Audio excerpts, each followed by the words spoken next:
Le gouvernement américain a adopté une stratégie à plusieurs volets pour lutter contre le trafic de drogue.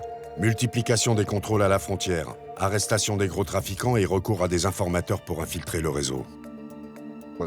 Que ce soit Sinaloa, Michoacán, les Chevaliers Templiers, Los Zetas ou ceux qui restent du cartel du Golfe, ils ont tous un pied ici.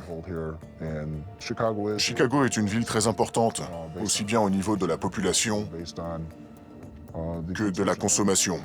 C'est aussi simple que ça. Ils ne cherchent pas à écouler de grosses quantités dans l'Iowa, par exemple. Ils ciblent des zones où ils peuvent vendre vite et régulièrement. L'agent X travaille pour le département de la sécurité intérieure. Il infiltre les cartels mexicains installés aux États-Unis afin de les démanteler. Il fait partie d'une équipe d'agents sous couverture qui suivent des millions de dollars d'argent sale pour remonter la filière jusqu'au chef des cartels. Ils utilisent tous les moyens de transport possibles et imaginables.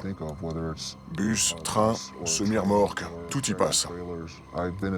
Depuis que je suis infiltré, j'ai participé à la saisie de plus de 15 millions de dollars en liquide. Les événements varient. Il y a des périodes pendant lesquelles il n'y en a qu'un par semaine et d'autres où il y en a beaucoup plus, 5, 6, voire 7 par semaine. Les sommes d'argent varient aussi, mais ça commence souvent à 100 000 dollars et ça peut monter jusqu'à 600 000. Le tout en cash, évidemment. Grâce au travail des agents infiltrés et de la brigade des stupéfiants, Vincent Zambada Niebla, un des membres les plus haut placés du cartel de Sinaloa, sera jugé aux États-Unis. Il est poursuivi pour trafic de cocaïne et d'héroïne de plus d'1 milliard de dollars à Chicago. Mais arrêter les barons de la drogue comme Chapo Guzman n'est pas une mince affaire.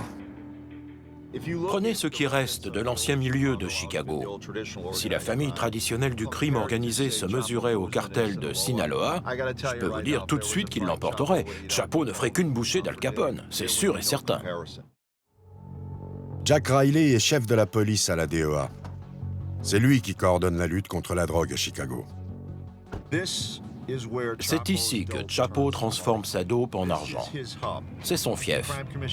Il y aurait dans la région 550 factions de gangs différentes, qui totalisent dans les 120 000 membres. Les types qui gagnent leur vie en dealant dans la rue ne sont ni plus ni moins que des revendeurs. Sans le vouloir, ils sont les sous-traitants de Chapo Guzman.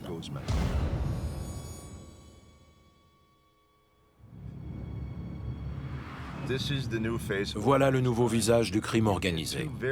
On se retrouve avec deux structures très puissantes, aussi bien en termes d'effectifs que de moyens financiers. On est face à quelque chose de complètement nouveau ici à Chicago.